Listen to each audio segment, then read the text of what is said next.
دوستوں ایک بات میں یہ عرض کر دوں کہ نظامت کے میدان سے سنچالک جو ہوتا ہے اس کے حوالے سے میں کہہ دوں کہ نظامت کے میدان سے میں بالکل ہٹ گیا ہوں. بالکل میں علاقے میں بھی نہیں کرتا جہاں بہت زبردستی ہوتی ہے چلا جاتا ہوں, لیکن خدا کی قسم آپ کی محبت کو میں سلام کرتا ہوں. آپ نے اتنی محبتیں دی کہ مجھے آج مجبور ہو کر کے حسن پور بابر کی سرزمین پہ تشریف لانا پڑا, اور میں آپ سے یہ وعدہ کر لیا کہ محبت کے ترانے کو محبت سے سناؤں گا. محبت کے یہ سلیقہ ہے. جے میڈیا یہ ہندوستان کا انٹرنیشنل میڈیا ہے. پورے ہندوستان نہیں بلکہ آنے والے کل میں آپ کے مشاعرے کو پوری دنیا میں یہ دکھانے کا کام کریں گے. یہ چھوٹے چھوٹے ہمارے برادران محترم ہیں, یہ بھی دکھانے کا کام کریں گے. حسن پور کی سرزمین کے عوام یہ گواہ کے طور پہ میں آپ کو کہہ دوں کہ اتنے اچھے سامعین پورے ہندوستان میں نے کہیں نہیں دیکھا. اس طریقے سے شعراء کے حوصلے کو بڑھاتے ہیں کہ بس اتنا اکمل وعدہ کرتا ہے. نظامت لاکھ چھوڑ دیا ہے کہ محبت کے ترانے کو محبت سے سناؤں گا. محبت کے ترانے کو محبت سے سناؤں گا. محبت سے بلاؤ گے میں ننگے پاؤں آؤں گا. ہاں بے شک شرط یا بندش لگے مجھ پر زمانے کی, حسن پور والوں چنوتی توڑ کر ساری تیری محفل سجاؤں گا. حضرات گرامی, آئیے تہذیبوں کے اشتراک کے بلند فصیل پر سب سے روشن چراغ کی روشنی محترمہ ڈاکٹر کمکم سنہا صاحبہ ہماری آنکھوں کے سامنے چمک رہی ہیں. دوستو واقعی جب یہ شعر پڑھ رہی تھی تو میرے دل کے اندر ایک ارماں مچل رہے تھے کہ ایک ایسا پیغام ڈاکٹر کمکم سنہا صاحبہ دے رہی تھی, اور ہمارے اسٹیج پر جتنے برادران وطن موجود ہیں جو اتحاد اور قومی یکجہتی کا جو پیغام حسن پور کے اندر میں نے دیکھا تو میں یہ کہنے پہ مجبور ہو گیا کہ ادب کے منچ پر انسان سے انسان ملتا ہے.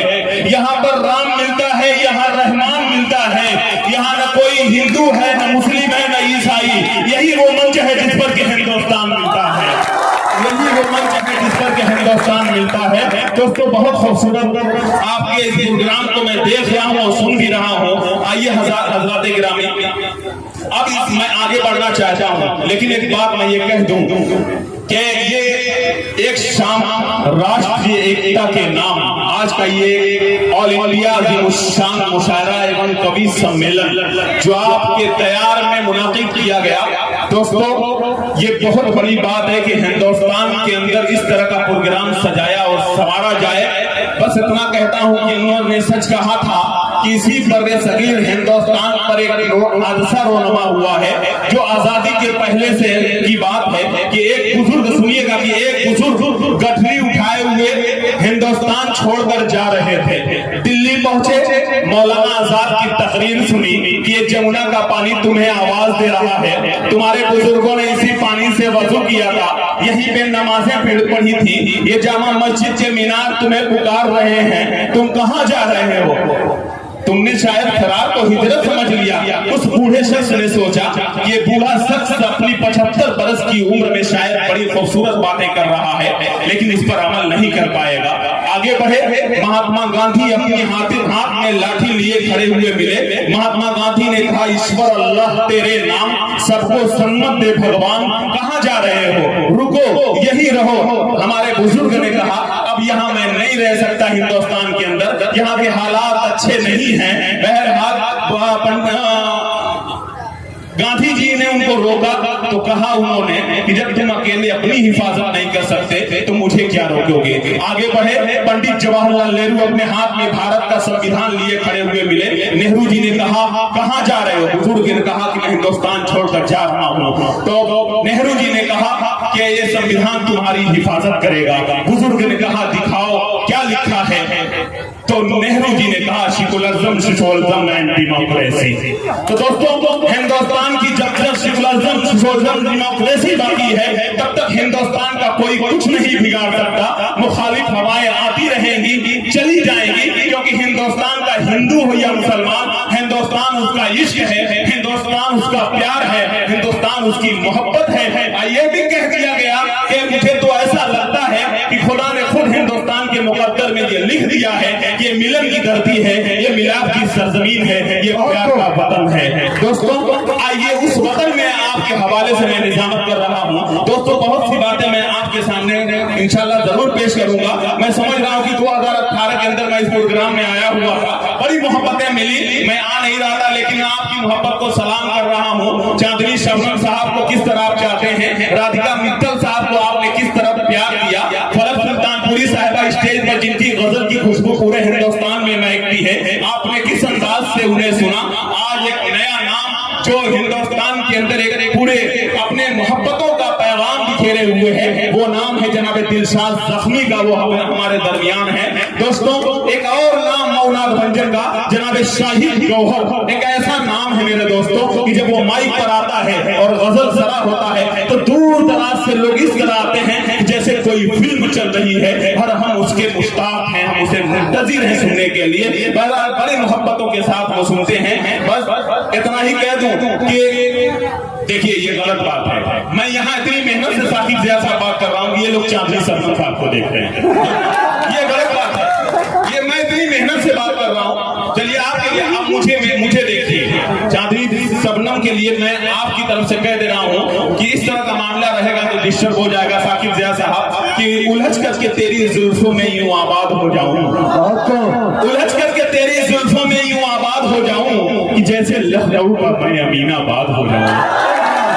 الجھ کر کے تیری زلفوں میں یوں آباد ہو جاؤں کہ جیسے لکھنؤ کا میں امین آباد ہو جاؤں, اور میں یمنا کی طرح تنہا نہاروں تاج کو کب تک, ارے کوئی گنگا ملے تو میں الہ آباد ہو جاؤں, کوئی گنگا ملے تو میں الہ آباد ہو جاؤں, اور غزل کہنے لگا ہوں میں ذرا سا مسکرا دو, یہی تو چاہتی تھی تم کہ میں برباد ہو جاؤں.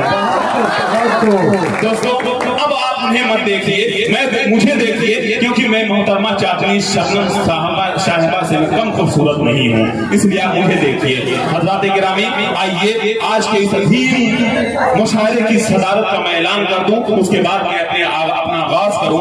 آج کے اس مشاعرے کی صدارت فرمانے کے لیے ایک عظیم شخصیت جناب ابو شہمہ صاحب کا نام نامی اس میں گرامی پیش کر رہا ہوں, اور ثاقب ضیاء صاحب سے گزارش کر رہا ہوں کہ وہ تعریف فرمائیں. ہم اس کی تعریف کرتے ہیں. بہت شکریہ. آئیے دوستو اب میں اس پروگرام کا باضابطہ آغاز کروں گا, لیکن دوستو پروگرام تو ہوگا, آپ لطف اندوز ہوں گے. ایسے ایسے شاعر یہاں موجود ہیں کہ ہندوستان میں ان میں سے کوئی ایک شاعر چلا جاتا ہے تو مشاعرہ کامیابی کی ضمانت ہوا کرتا ہے. اس لیے آپ جو ہے اسی طرح سے جمے رہیں. ایک بات میری نوٹ کر لیجئے دوستو, بہت اہم بات میں کرنے جا رہا ہوں. یہ کیوں اہم بات کرنے جا رہا ہوں, یہ ستمبر کا مہینہ ہے کہ جنوری کا ہے, کس کا ہے, ستمبر کا مہینہ ہے. دوستو ایک بات کی, ستمبر کا مہینہ تھا, پونے کے اندر گنیش پوجا کا پنڈال سجا ہوا تھا, گنیش پوجا کا زمانہ تھا. سونے پر سہاگا یہ تھا کہ گنیش پوجا کا زمانہ ہونے کی وجہ سے جگہ جگہ گنیش پوجا کے پنڈال سجائے ہوئے تھے, دلہن کی طرح پورا شہر سجا ہوا تھا.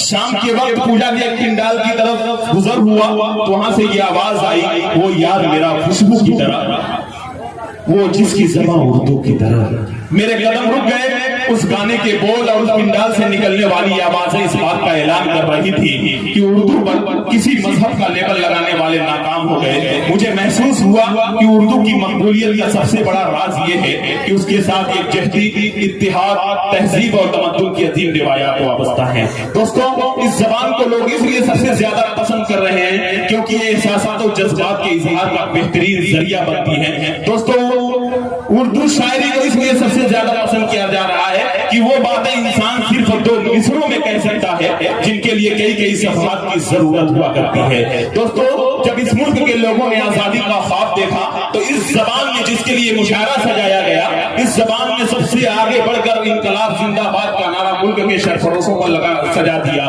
اور یہی انقلابی مزاج اردو کا سرمایہ بنا رہا. بہت قیمتی بات کہہ رہا ہوں میرے دوستو, یہی انقلابی مزاج اردو کا سرمایہ بنا رہا. جب حکومتوں نے اردو کا گلا دبانے کی کوشش کی تو اردو کندن لال سہگل, لتا منگیشکر, مکیش آشا بھوسلے, مہندر کپور, منا ڈے, جگجیت سنگھ اور چترا سنگھ کے لبوں پر جا کر سچ گئی. جب دہلی, لکھنؤ اور حیدرآباد کے بازاروں سے اردو کے بورڈ ہٹ گئے تو اس نے ممبئی کی فلم انڈسٹری کو اپنی نشر و اشاعت کا ذریعہ بنا دیا. دوستو جب اردو کو ختم کرنے کی کوشش ہونے لگی تو اس نے مشاعروں اور غزلوں کے ذریعے موجودگی اپنی درج کروائی. آگے یہ بھی کہہ دوں کہ جب اردو کو ختم کرنے کی زبردست کوششیں چل رہی تھی اس وقت ہمارے ہمارے ملک کے وطن عزیز کے برادران غیر مسلم حضرات نے اپنے کاندھے پر بٹھا لیا. ڈاکٹر کمکم سنہا صاحبہ جیسے لوگ اپنے کندھے پر اردو کو بٹھا کر یہ ثابت کر دیا کہ اردو نہ صرف گنگا جمنی تہذیب کی امانت ہے بلکہ جنگ آزادی کی بھی زبان ہے اور ہندوستان کی ایک مہکتی ہوئی تہذیب کا نام اردو ہے. اب میں باضابطہ اس پروگرام کا آغاز کرنا چاہتا ہوں. بلا دیکھیے بہت دیر ہو چکی ہے, بہت کچھ کہنا تھا, لیکن آئیے بعد میں باتیں ہوتے رہیں گی. میں سیدھے اس محفل کا آغاز کر دوں. لیکن یہ سچ ہے میرے دوستوں کہ کوئی بھی ذکر مکمل نہیں خدا کے بغیر, کوئی بھی ذکر مکمل نہیں خدا کے بغیر. یہ کائنات ادھوری ہے مصطفیٰ کے بغیر. ابھی ڈاکٹر کمکم سنہا صاحبہ ایک شعر پڑھ رہی تھی, میں بھی ترجمانی کر دوں. خدا کی قسم دل میں اتنی خوشی, اس طرح کا اتحاد میں نے ہندوستان کے اندر نہیں دیکھا کہ سرکار سے وابستہ جو انسان نہیں ہے, سرکار سے وابستہ جو انسان نہیں ہے وہ لاکھ پڑھے کلمہ مسلمان نہیں ہے. جس دل میں نہیں عشق شہنشاہ مدینہ مردہ ہے وہ دل جس میں کوئی جان نہیں ہے. آئیے بارگاہ رسالت مآب صلی اللہ علیہ وسلم میں اپنی عقیدتوں کا نذرانہ پیش کر کے اس محفل کا خوبصورت آغاز کرنے کے لیے میں ایک خوبصورت شاعر, ایک چمکتے ہوئے ستارے جناب شاہد گوہر سے میں گزارش کر رہا ہوں. شاہد کہ کاش تو چاند اور میں ستارہ ہوتا, کاش تو چاند اور میں ستارہ ہوتا, ارے آسمان میں ایک آشیہ ہمارا ہوتا, لوگ تمہیں دور سے دیکھتے, قریب سے دیکھنے کا حق صرف ہمارا ہوتا. آئیے زوردار تالیاں ہو جائیں جناب شاہد گوہر کے لیے.